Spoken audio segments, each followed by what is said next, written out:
Educational tour. Ayun, oh, gusto nyo? May bayad lang 50 per head. Sino takot sa snakes? Ay, ayoko. Wala pa nga. Tinatanong ko pala. Tinatanong pa nga. So, una sa lahat, hindi ako mag-o-offer ng nangangagat o delikado o ano. Siyempre, hindi ko gagawin yun. Hoy!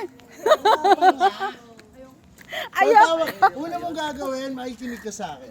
Ang tawag dito African ball python. Ang python is sawa.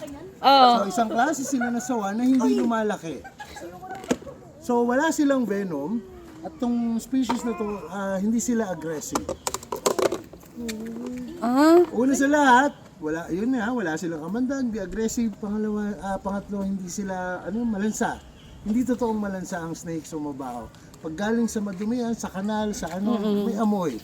Tapos po, pagka hindi nalilinis yung enclosure kasi carnivore sila, so yung poop nila mabaho talaga. Kakapit sa kanila yung amoy. So i-touch mo siya, it's just like a bag. Parang bag lang. I promise Touch na, mo. hindi nakakadiri. Come on. Leather bag lang. Na gumagalaw lang. Oo. Kunin mo yung tail. Like, hawakan mo yung tail. Andito sa akin yung head. Ha? Hindi masakit, ma'am. Ay, oo nga, yung bag ng mga leader, no? Yes po. Come on, halika kayo dito. Ito si Deng. Si Deng is around 4 years old. Si Dong naman is adult.